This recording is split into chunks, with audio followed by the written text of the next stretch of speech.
So I thought I would test drive the one which is the best one and give you a Petrolhead's opinion on what it's like living with an electric car. But that's exactly like a Volvo 850. Well, they phoned me yesterday and said, would you like to test drive a Model Y at the same time? Just put a normal door handle on it. Why have you got to be different? And I said, why not? You just flash your ID card at the car like that and then it opens. If you've said something naughty on social media, it ain't gonna work. See? That's the way they're gonna get you. Why the heck is the door a button and not a handle and a lever? I don't like any of these features. So it's like driving a fast elephant. And it takes longer for the boot to go down than if I'd just been able to put it down with my hands. The Model S Plaid rewrites the rules of what a car is capable of. So it's used 29 miles to go 13 miles. And it made me feel all weird. Tell you what, Lee, should have bought a Tesla. You can go really, really fast in places that you couldn't previously go really, really fast. And I'm not sure that's a good thing. Good morning, viewers. I'm off on a bit of an adventure today, so I've got some sandwiches. Unfortunately, I had to make them myself. My wife didn't make my sandwiches for me. I've gone for cheese and pickle with proper butter. Now, I've got some instructions from a friend of mine that has said that when you do the kind of thing that I'm doing today, you have to cut your sandwich into triangles. So across there, quite hard to do this with one hand, and then across there, that's what I'm going to do. Okay, so we have triangle sandwiches. I'm ready for my adventure. Ladies and gentlemen, this is the moment that you've all been waiting for. It's Geoff buys cars in a Tesla. I am in a Tesla Model 3 and I have this car overnight for an extended test drive. I'm finished playing fancy dress now, so I can take my watch off. I need to get back into my sort of normal routine. I'm wearing my beige trousers. I'm not going to take those off. Oh, it's been ages since I've dressed up smart, but I dressed up smart to go and get my test drive. Didn't want them to recognise me, basically. I didn't want to walk in and have people be like, oh, you're Geoff buys cars. What are you doing here test driving a Tesla?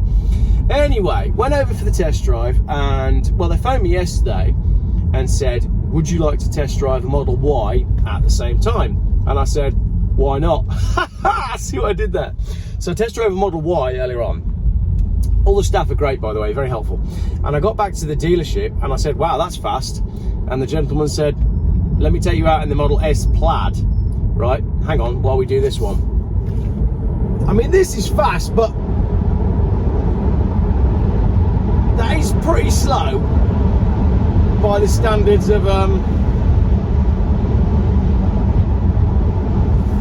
right, the Model S Plaid, I was on this road nice and straight and the gentleman said to me, before you put your foot down, just take a deep breath and prepare yourself. And I thought, what utter bollocks.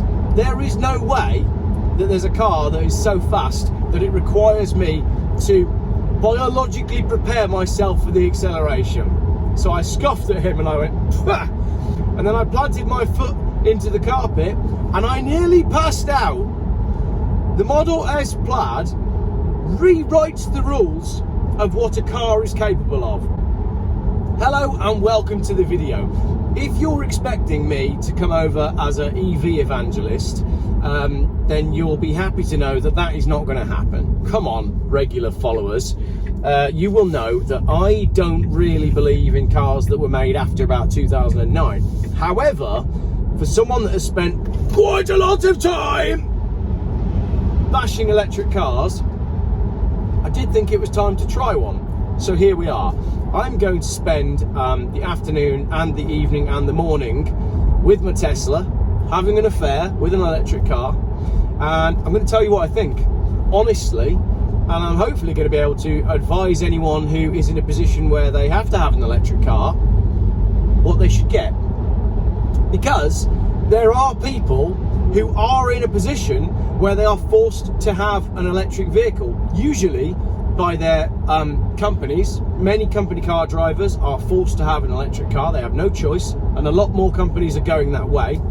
But also, from a tax point of view, depending on what you do for a living, it might make financial sense for you to have an electric car.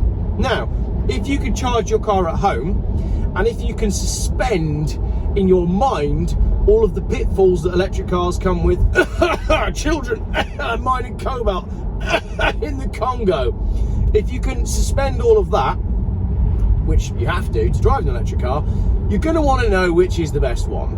So I thought I would test drive the one which is the best one and give you a Petrolhead's opinion on what it's like living with an electric car. My first impressions are there's far too much technology, the screen is too big, there's too much to do on it, and there's a lot of interference when I'm driving. But the other side of that is it's quite a nice place to sit.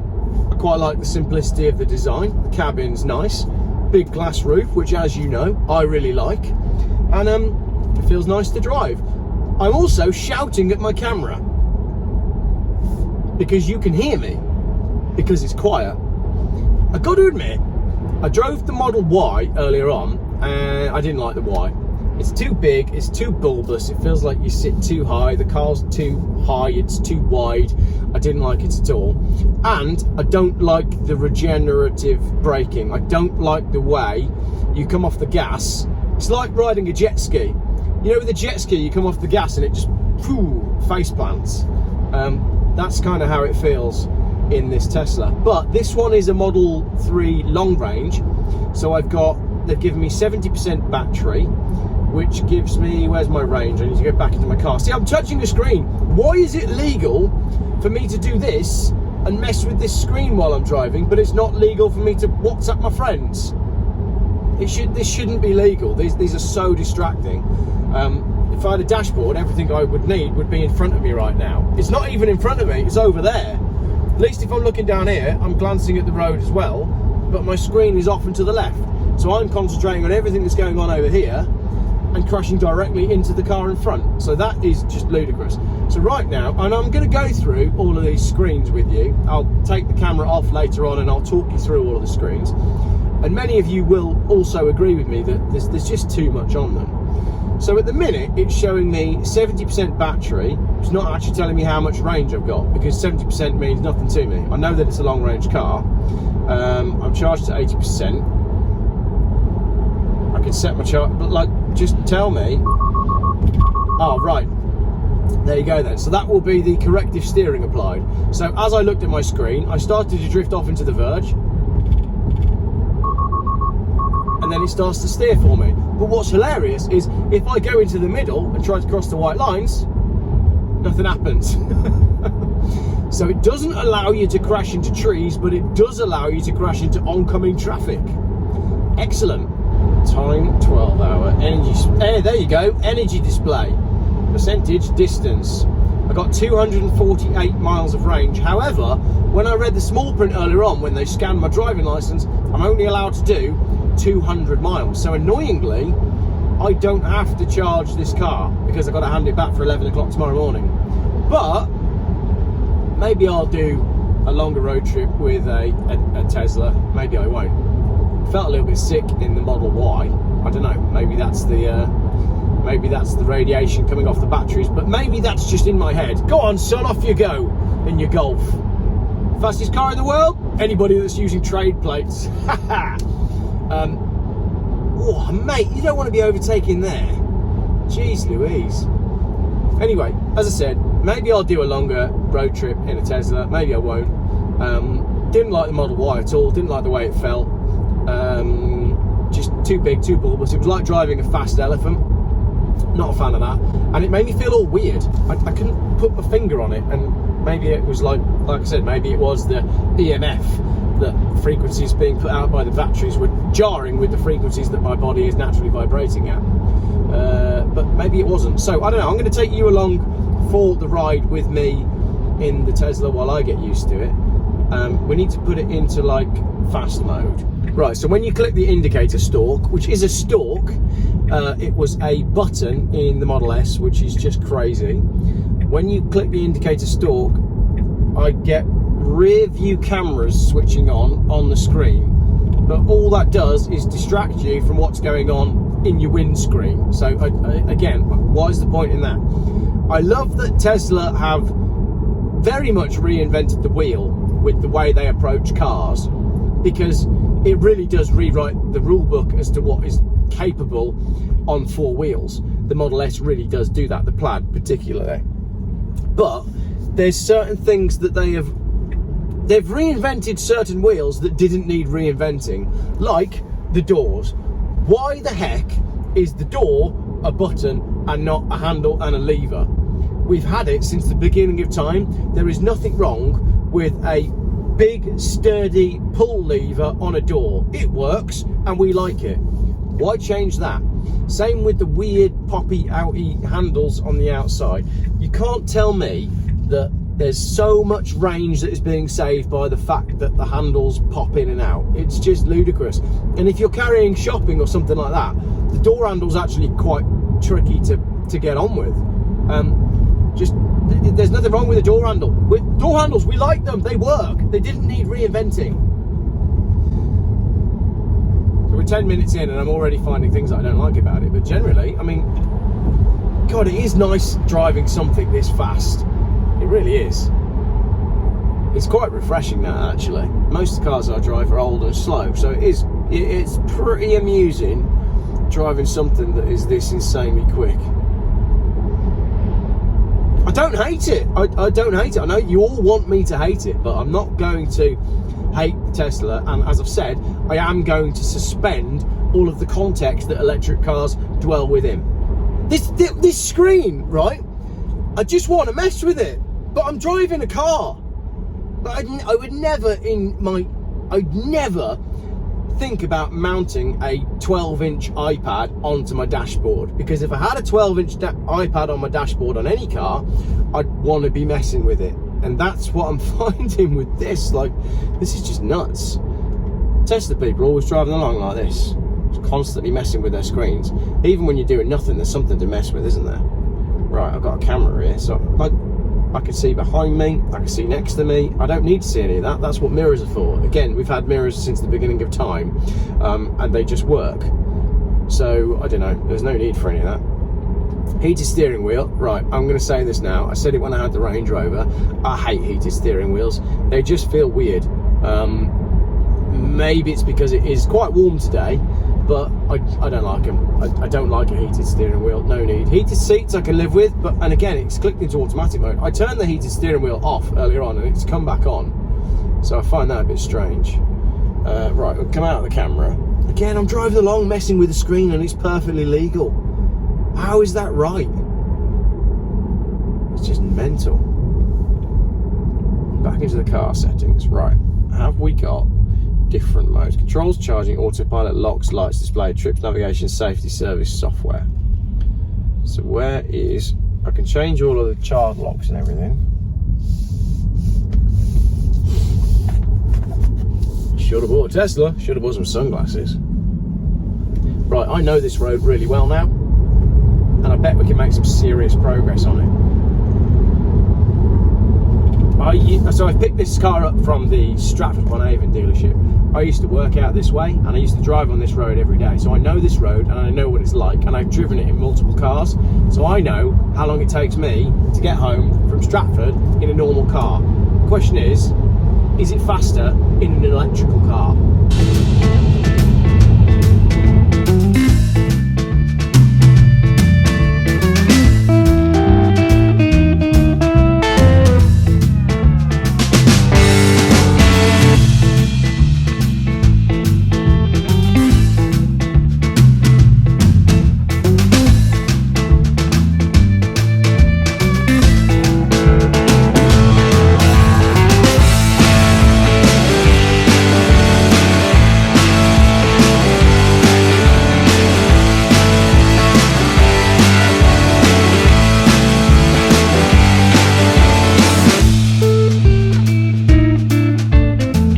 Further down the road then, I've got to a point where there's all traffic in front of me and I can't make any more progress. It is fast, but you're still at the mercy of all the other drivers. Yes, you can overtake in gaps where you can't in a normal car that's not as quick. And I enjoy the quiet, but the quiet as well, it gives you, I don't know, I don't think you realise how fast you're going when you accelerate to get around people. And I just feel like there could be moments where you'd think, oh, I could pop round here and go past this guy, I know there's a corner coming up, but then the speed that you go into the corner is way more than you anticipated. I can definitely see that happening.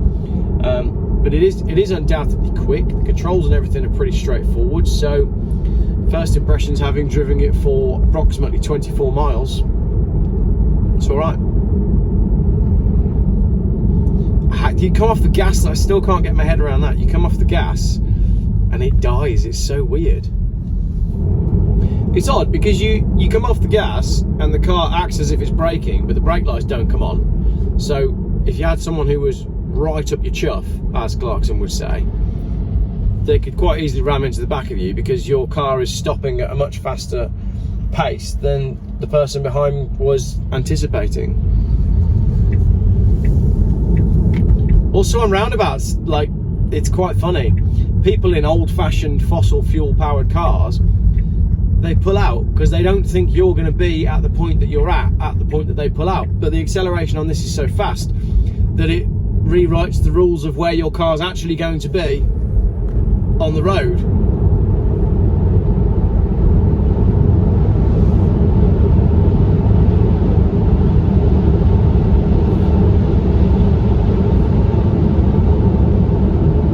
It's just nuts. Like,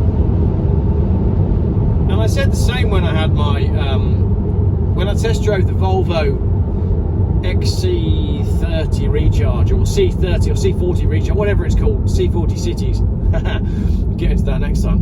When I test drove that, I said that you can achieve speeds on stretches of road where you would never normally consider achieving those kind of speeds. You can go really, really fast in places that you couldn't previously go really, really fast. And I'm not sure that's a good thing. I'm really not convinced that that is happening. Like, that's not a good thing. Same with the 0 to 60, you know, a lot of these cars are sold on their 0 to 60, like, who cares? It's not really about that, is it? But we've got 216 miles range left, and I'm going about my business. I think this is going to be quite a long video, because you're with me for the journey. I want to take you on this journey with me. You know I'm a petrolhead, you know I love old cars, and you know I'm only, you know, I might be cheating on my Volvos and my BMWs right now, but you know it's not going to last. And hopefully you've followed the channel for long enough that you know that I'm going the wrong way. Hopefully you followed the channel for long enough that you know that I would never betray my roots. However, I'm happy to know your enemy, basically. Know your enemy. I'm happy to fraternise with the enemy, but it's not the enemy, is it? Because as I was discussing just the other day, this whole thing was a plan to get everybody out of their cars and destroy all cars, electric or petrol or diesel. So we need to all club together and fight tooth and nail to ensure that the car industry is allowed to carry on as it needs to carry on, is what I was trying to say. It is fast. Like, you can't deny that you can make incredible progress, because you get to a dual carriageway where you've got good visibility and you can just plant your foot down and you just disappear. But now, okay, here's a good example. I'm in a 30-mile-an-hour zone. I'm doing 29 miles an hour. There's nothing behind me, and I'm on a downhill section. If I take my foot off the gas, we should roll all the way down here. But no, already, that's it. We've stopped. We've stopped completely. The car should be rolling downhill. I find that really odd. It goes against everything that you know about cars and motoring, because in a petrol or a diesel at that point, you'd have been coasting. So, and you can't turn that off on these Teslas. You cannot, correct me in the comments if I'm wrong, but you can't turn off that regenerative braking, which means you're always on the gas or off the gas. So you're either going, or you stopped. So I guess it takes a little bit of getting used to. I'm already used to where the speedo is. That's okay. That's in the top right hand corner of this big screen, but it is odd not having a speedo directly in front of you. And the screen's all right. I mean, there's a lot going on it, but I guess with time you'd understand all of the little bits and bobs that are on the screen. However, if I go into the trip settings, which I can legally press on this great big touchscreen, which is over here, because I can do that legally while I'm driving apparently, in trips, it shows me my most recent trips. So I've done 32 miles. I reset the other ones, but there's 4 recent trips on there. Sorry, 2 recent trips, and then there's trip A and trip B. Now, on those, it tells me my distance and my duration and my average energy consumption. And for example, I shouldn't have reset the other one because that would have told me how my driving is on average, but my driving on average has actually been okay. However, 2 things there. One, you can guarantee that the technicians are able to get more information on those trips, and I'm willing to bet that they can get stuff like G-forces, acceleration and top speed. And 2, they've told me that if I exceed a certain speed, then the gentleman who's booked the test drive for me gets an email. So his inbox is full. No, I'm joking. I'm told that the Model S Plaid can do 200 miles an hour. And I can believe it, because the way that thing accelerated was like nothing I've ever experienced. It was nuts. However, I have arrived at my destination with 18 minutes to spare. Now, Lee would say A, B, C, or... Oh, hit the curb. Terrible driving, Geoff. Dead rat in the road. Lee would say A, B, C, always be charging. So I'm going to simulate charging by doing the things that I would do if I was charging. I've got 20 minutes, so I'm going to read you a story whilst I pretend to charge. These skies today are absolutely mental. Crazy, crazy skies today, but we're not talking about that today. We're parking here. So I'm going to park here and I'm going to read you a story.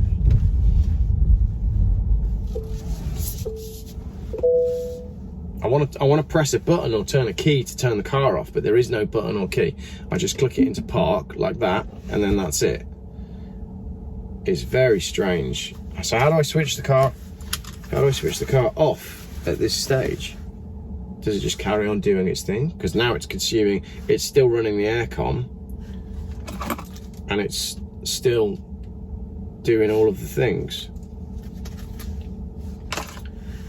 Right, anyway, let's simulate charging. Good afternoon, this is my charging stop. I've got my coffee, I've got my sandwiches cut into triangles. I'm already wearing my beige trousers. What else did Lee say I have to do? Oh yeah, take a book for when you're charging. So we've got this one.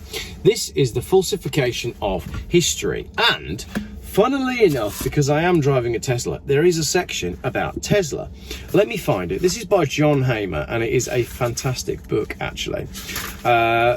Essentially, he runs through everything. So in part 1, we're talking about evolution and the real origins of the human race. We talk a little bit about Atlantis, the ancient bloodlines, Freemasonry, and the Great Library of Alexandria, with a touch on false flag operations. Part 2, we go from the Dark Ages up towards all sorts of things like the gunpowder plot, World War I, World War II. Part 3, we're into the world of today, subheading Our Distorted Reality, Useful Idiots, Corporations, Bohemian Grove, USA Incorporated, the elite controlled mainstream media, the illusion of democracy, HARP, weather and geological manipulation, check, HARP, mind control, Fukushima, chemtrails, our toxic skies, check. But the bit I want to talk to you about is right at the back here, to do with suppressed technologies. So if we go to page 616, we can talk about a man who you may have heard of called Nikola Tesla. And I find it ironic that the Serbian inventor Nikola Tesla, who allegedly came up with free electricity, his name is now used by the man that wants to charge you for electricity to drive your car and implant a chip within your brain. So stay with me for this one. Wireless electricity. The Serbian inventor Nikola Tesla, whose contribution to subsequently suppressed technologies cannot be underestimated, was the undisputed father of many of the inventions that defined the modern electronic era, and was the first person to demonstrate this principle in 1890. Tesla based his wireless electricity idea on a concept known as electromagnetic induction, which was discovered by Michael Faraday in 1831 and purports that electric current flowing through one wire can induce current to flow in another wire nearby. To illustrate that principle, Tesla built two huge world power towers that would broadcast current into the air to be received remotely by electrical devices around the globe.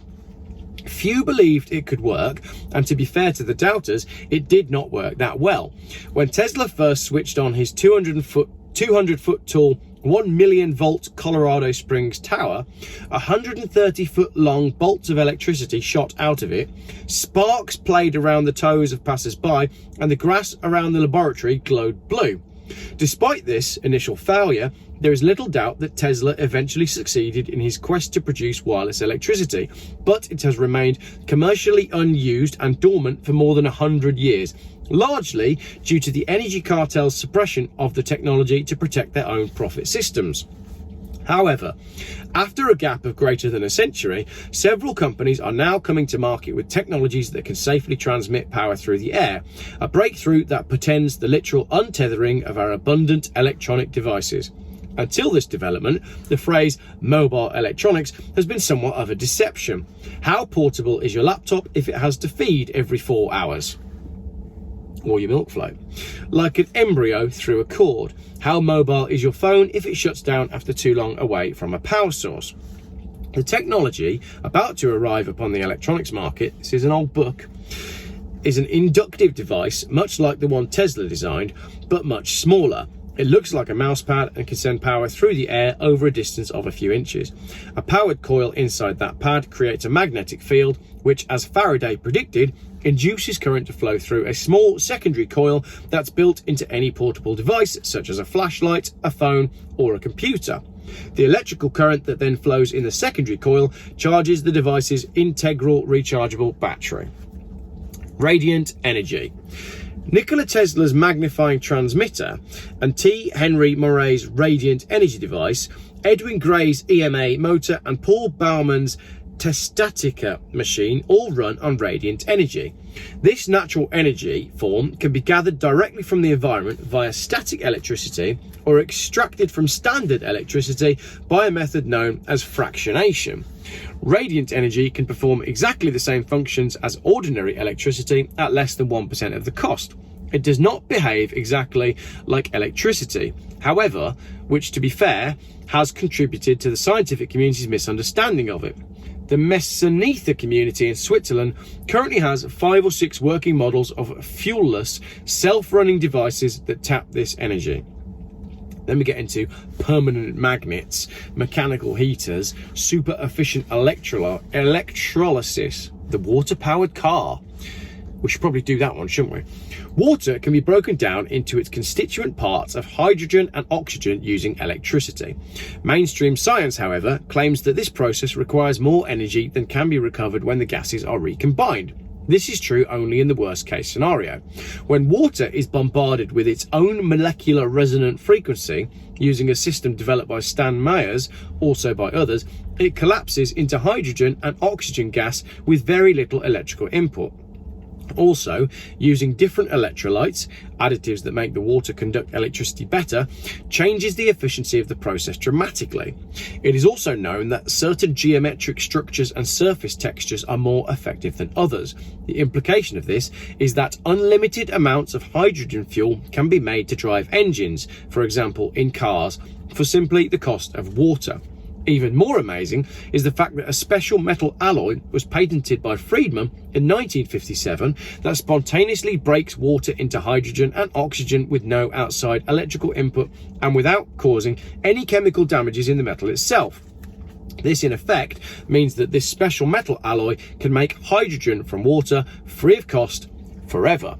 Stan Myers, the American inventor of a working patented vehicle that ran only on normal household water, was allegedly murdered by poisoning in the late 1990s after successfully demonstrating his prototype, which was capable of 100 miles an hour. He had been the subject of harassment and threats by elite big oil interests, and his death was perhaps the not too surprising culmination of his refusal to cease the project. So, what is happening today regarding Meyer's great invention? Absolutely nothing. The patent still exists and is available to view on the internet, so therefore the technology, or at least the wherewithal to recreate the technology, still exists. So why is this invention not being manufactured today? Simply because it will solve all the world's energy problems instantly and almost literally overnight. Eliminate oil as an essential fuel, as we know, and that is not how politics and commerce works. It's always money that rules, and common sense is not the determining factor. If you would like to see me read more of this book, and if you quite like the audio book style format, let me know, because I quite enjoy doing that, reading aloud. And there's plenty of other books that we could read. So I think that is where we're going to need a second channel, Geoff Tells Stories. So there we go. That is me simulating charging my car. I've only done it for 8 minutes and I'm bored. Are you bored? It's time to eat my sandwiches and have a coffee. Okay then, 2:59. I have 20 minutes before the kids finish school and I need to pick them up. So, distance 14 miles, duration 23 minutes. I think that was the drive that I just did. But since the last charge, it was charged at Stratford. So 15 kilowatt hours, average energy 318. Someone in the comments can tell me if that's any good. So far I've done 47 miles in this Tesla. Trip A and trip B, I reset halfway home. So I've used 7 kilowatt hours for half. Yeah, basically this is the one that we're interested in because it's since last charge. Over here, I've got search. I don't really know what I can search for there. Control, so I can mess with all this sort of stuff. Lights off, lights on, headlights, and I can do all of that, or automatic, which I'm obviously going to have.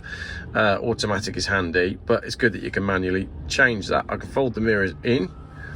There we go, mirrors folding in, unfold mirrors. Child lock is all managed from here, the window lock's managed from here, and the glove box, that is absolutely mental. Why? Oh, I can't close it, so it's just a release. All right, that's cool, that's old-fashioned. I click a button and my glove box opens. Fair enough. Then we've got wipers here, mirrors up and down, and recording. Now the recording thing, I don't understand this, because if I click it, it does that. And then it goes back to where it was before. Now it says green. So is it recording all the time? And if it is recording, where is that information going and who's got access to it? Questions there, absolutely. Steering, I can then mess with my wheel on here when I'm in this mode, and I can move it up and down. However, I would say the steering wheel seems to be slightly over to the left and not central, so that's the steering. Then we've got Sentry mode, which is to do with like locking the car up, so that's fine. I'm not going to mess with that today. Right, let's just go back on trips a second, because if the car is recording all of this information, then it's also recording more.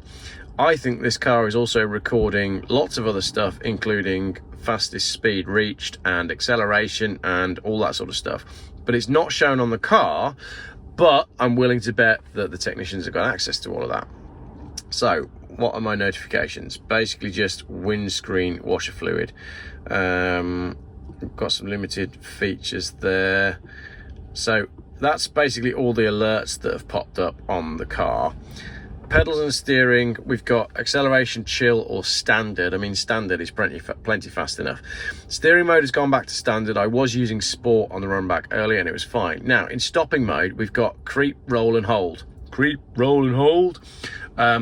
That is to do with what the car does when you're stopped, and roll effectively makes it a little bit like an automatic, i.e. the car will creep forward, even though creep is named creep.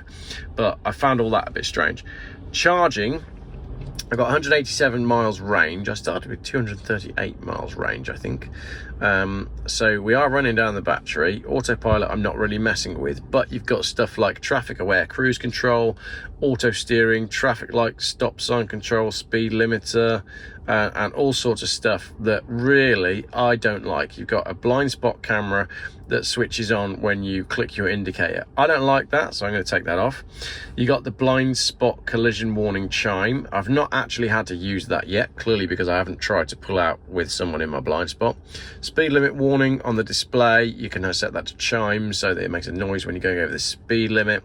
Speed limit relative or absolute, not quite sure what that means, but then you can set an offset as well, so I assume that you can make the car tell you when you're going a couple of miles an hour over the speed limit.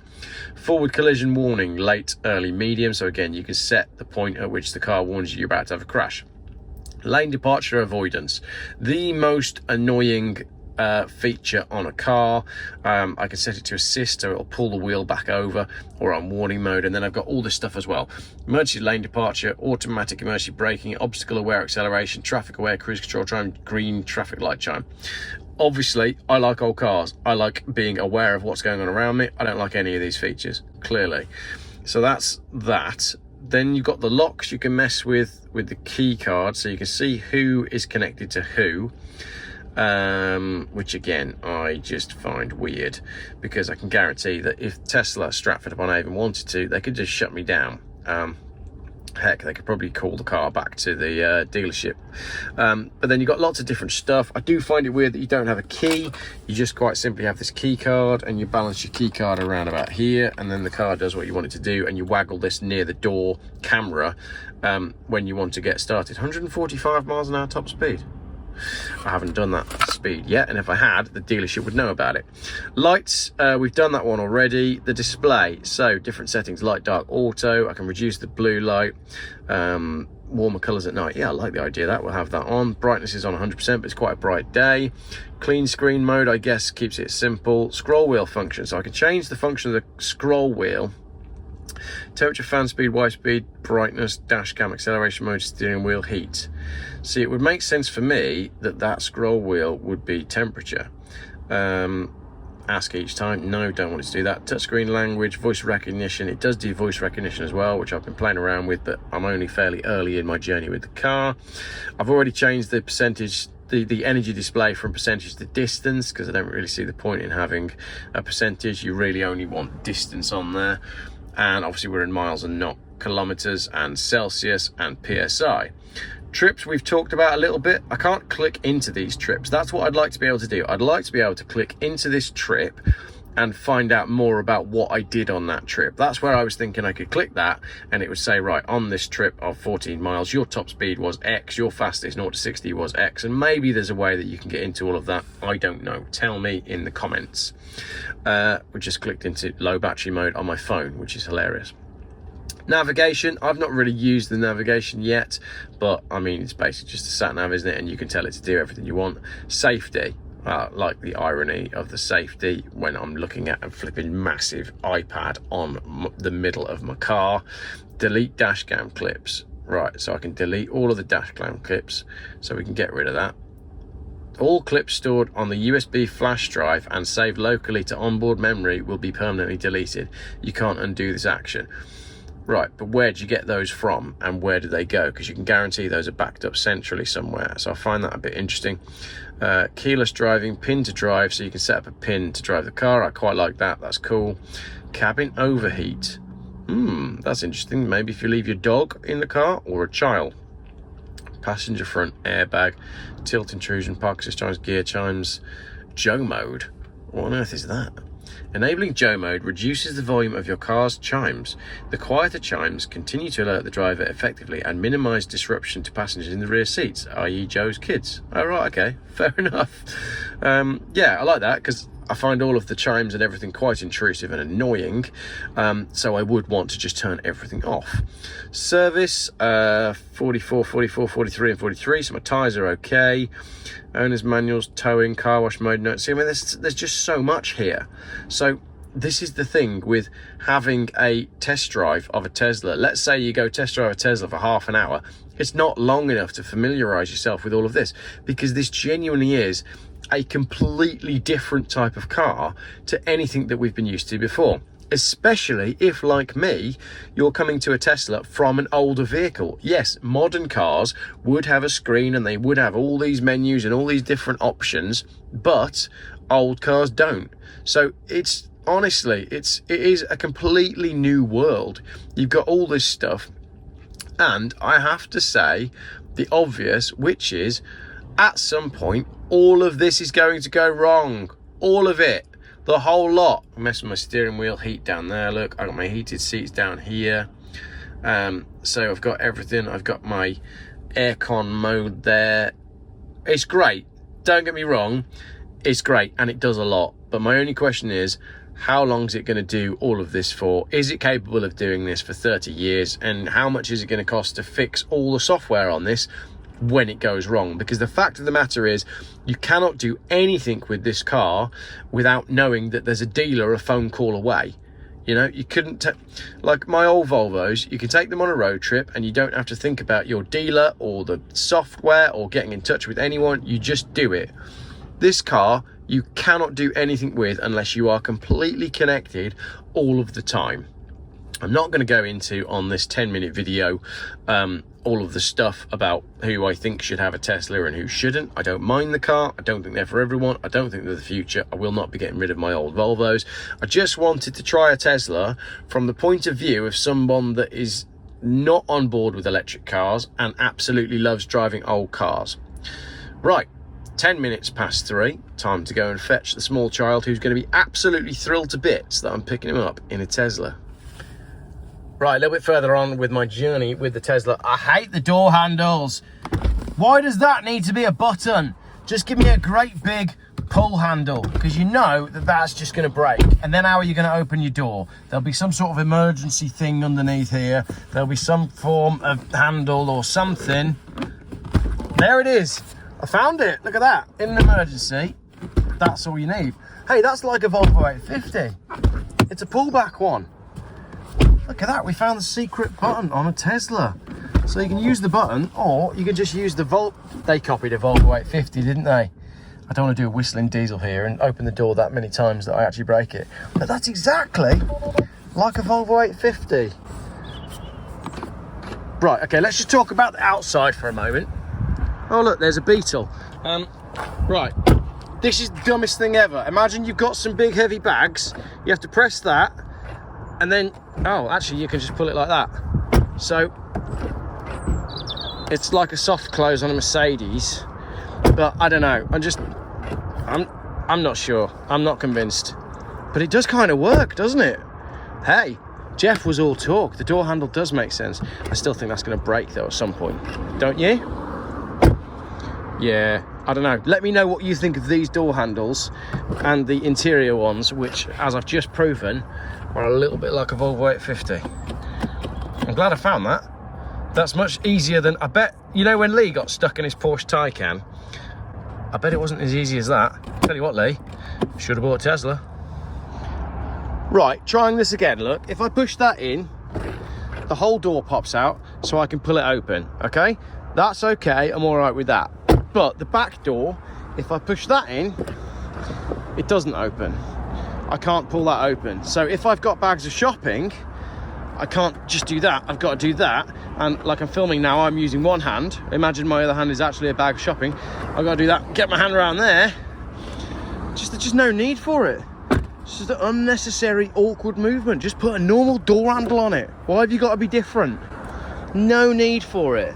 Because this got a door handle in the back as well.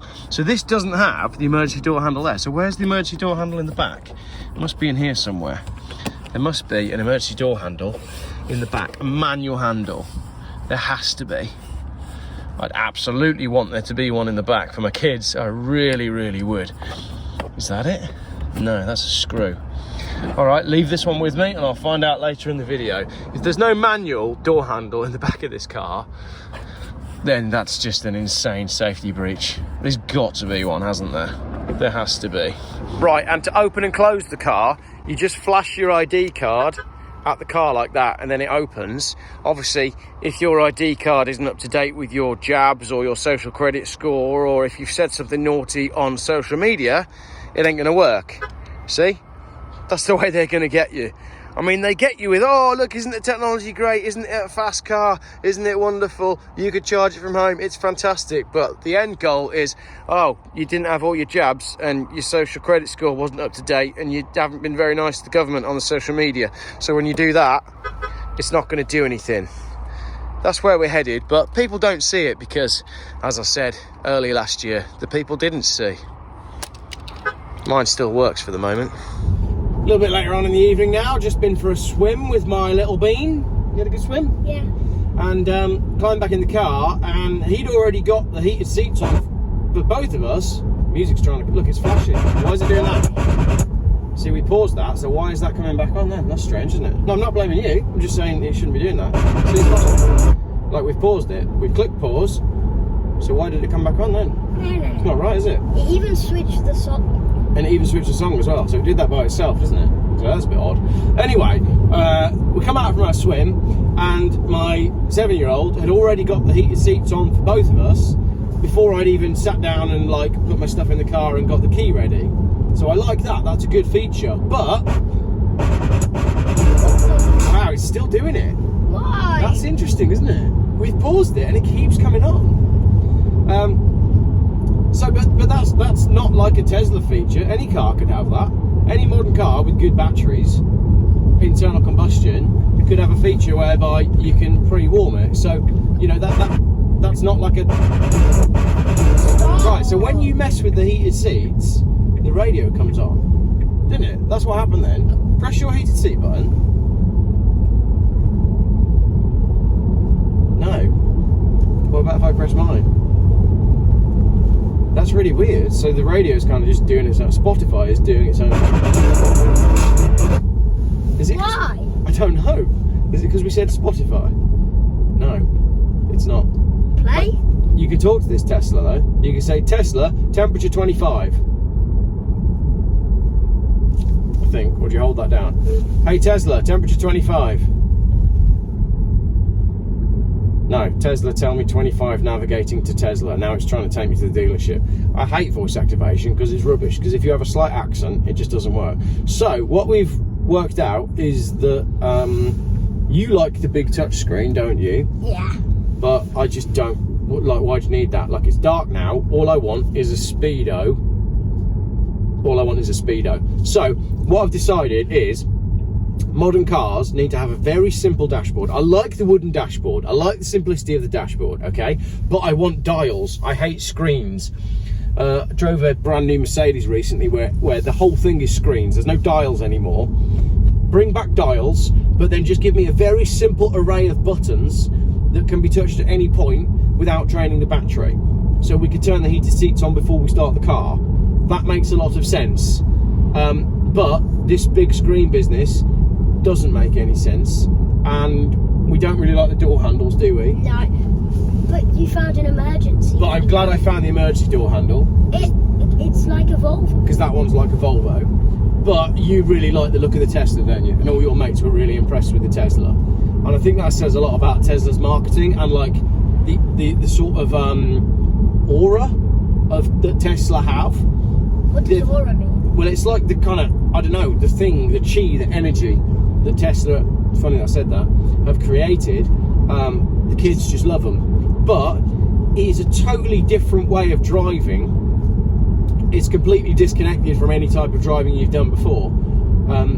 Like, it's wonderful and everything, but I'm not thinking, oh, wouldn't it be great to get one and lower the suspension and do such and such with the wheels and maybe, you know, change the look of it or whatnot. You just think, oh, what a great tool.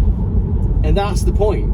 Like, it is a great tool, but it doesn't have the soul or the longevity of a car with real character. Because really, when you break it down, all it's got is that it's fast and quiet. And there's lots of other cars that could do that. And it's got a big screen. And it's got a big screen. So it's fast and it's quiet and it's got a big screen. Right. Headlights are great, but then it's a modern car, so you'd expect that the headlights are great. And the accelerator, have I mentioned the acceleration? Oh yeah, it accelerates really fast. Range though, we left the swimming baths with 154 miles left, and we've already gone through 13 miles range, but we've only done about 3 miles. So I've only got 141 miles left, and I haven't even got home yet. So it's going to be interesting, because tomorrow I've got to do the school run, and then I've got to get this car back to Tesla. I reckon I'm going to be returning back to Tesla with like 40 miles range on the clock. And I'm only driving it like a person drives a car. I'm accelerating here and there because you can. And if you're going to say, oh, you could get more range by accelerating less, then what's the point of having a car that could do 0 to 60 in so few seconds if you're not going to drive it like that? So you can't use the argument, just drive the car less hard, because if you're going to drive the car less hard, then there's no point having an electric car. So these arguments, like the arguments to the pro-electric car arguments, you like tie yourself in hoops with it. You tie yourself in hoops, tie yourself in loops, you tie yourself in knots to justify it to yourself. Right, that's us out for the evening. We're going to go home. I'm going to put you to bed, and well, I am in a bed, and then I'm going to summarise my thoughts, and then tomorrow I'll take you to school in this, and then I got to whip back over to Tesla in Stratford on 140 miles range. Yeah, it really has eaten the range up, and like I say, you can't say that that's because I've been driving too hard, because what's the point in it? I've just said it. What's the point if you can't drive it hard? I love that you can get out in gaps that you just couldn't in a petrol or diesel car. Like, you can accelerate onto roundabouts and away from junctions in a way that was previously never possible. That's good. So if you have to be somewhere, or if it's your commuting car, spot on, nice and quiet, and if you can guarantee the range, and if you can charge at home. But I'll do all this in my conclusion, because these work for some people, but not everyone. Wouldn't work for me because it doesn't suit my lifestyle, but I like it for a day. It suits mine. Suits your lifestyle, does it? Yeah, it's because you haven't got a job or any responsibilities. But don't worry, all of that is coming soon. And when they used to say that to me as a kid, I never really understood what they meant. Enjoy it, mate. These are the best days of your life. Does it feel like they're the best days of your life? Yeah. Good. Thanks for watching this little nighttime section.